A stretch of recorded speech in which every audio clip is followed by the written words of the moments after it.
यार शाह उसके बाद कोई और। तुम्हें मेरी बात समझ नहीं आई?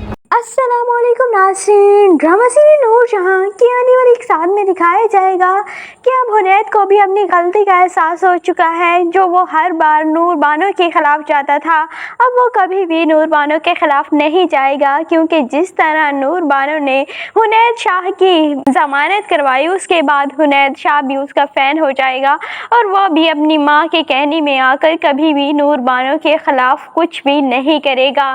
दूसरी जानिब सफ़ीर, जो कि अपनी बीवी के ही कहने पर चलता है और अब उसकी बीवी इस बात पर अकड़ गई है कि वो जॉब करेगी, लेकिन नूरजहां ने हुक्म दे दिया है कि तुम्हारी बीवी अब जॉब नहीं करेगी और उसे समझा दो कि अगर उसने इस घर में रहना है तो वो जॉब नहीं कर सकती। और सफ़ीर ये बात अपनी बीवी माहा से करता है, लेकिन माहा सफ़ीर की कोई भी बात नहीं मानती और कहती है कि जॉब तो मैं करूँगी, मैं तुम्हें छोड़ सकती हूँ लेकिन मैं अपनी जॉब को नहीं छोड़ सकती। अब ये तुम डिसाइड कर लो कि तुमने मुझे भेजना है या मेरी जॉब छुड़वानी है, इन दोनों में से कोई एक फ़ैसला करो।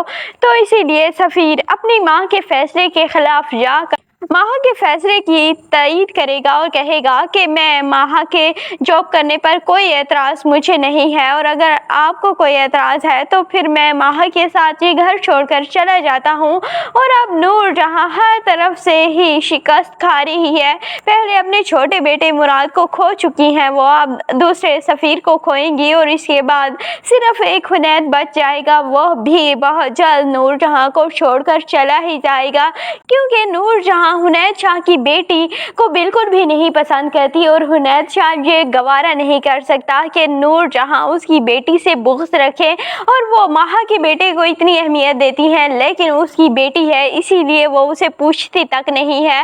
और ये बात हुनैद को काफ़ी बुरी लगेगी, इसीलिए वो भी अपनी माँ का घर छोड़कर चला जाएगा, क्योंकि वो जितनी मोहब्बत उनसे से करता है उतनी मोहब्बत वो इस दुनिया में किसी से भी नहीं करता। और अपनी बेटी के लिए तो हुनैद ज़रूर स्टैंड लेगा और नूरजहां को छोड़कर चला जाएगा, और नूरजहां एंड पर उस महल में अकेली ही रह जाएगी और अपने फैसले दीवारों को सुनाएगी, जो कि अपने बेटों को सुनाती है। और आज वाली एपिसोड में जिस तरह सुंबुल ने आकर नूरजहां की और सफ़ीर की इंसल्ट की, बहुत अमेजिंग था। और क्या खूब उसने कहा कि आपको लगता है कि आपके बेटे आपके हीरे हैं और ये आपकी कठपुतलियां हैं, लेकिन मुझे तो ऐसे लगता है कि ये मर्द ही नहीं है। और वहाँ से चली जाती है। बहुत अमेजिंग सीन था। और उसके बाद जो नूरजहां का गुस्सा था, वैसे नूरजहां की एक्टिंग इस ड्रामे में वाकई कमाल है और इस ड्रामे में उनकी एक्टिंग को काफ़ी ज़्यादा पसंद किया गया है। और दूसरी जानिब नूर बानो, जो कि हर वक्त मुराद को यह एहसास दिलाती रहती है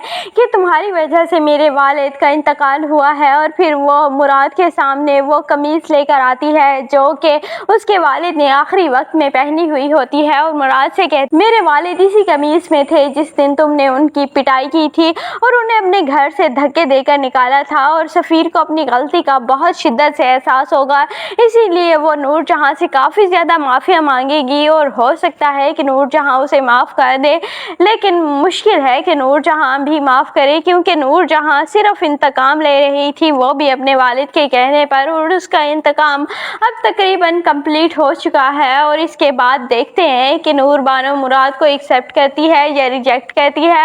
आपको क्या लगता है कि नूर बानो को मुराद के साथ रहना चाहिए या नहीं? कमेंट सेक्शन में अपनी कीमती राय का ज़रूर इजहार कीजिएगा। और अगर वीडियो अच्छी लगे तो वीडियो को लाइक और चैनल को सब्सक्राइब करना बिल्कुल भी मत भूलिएगा।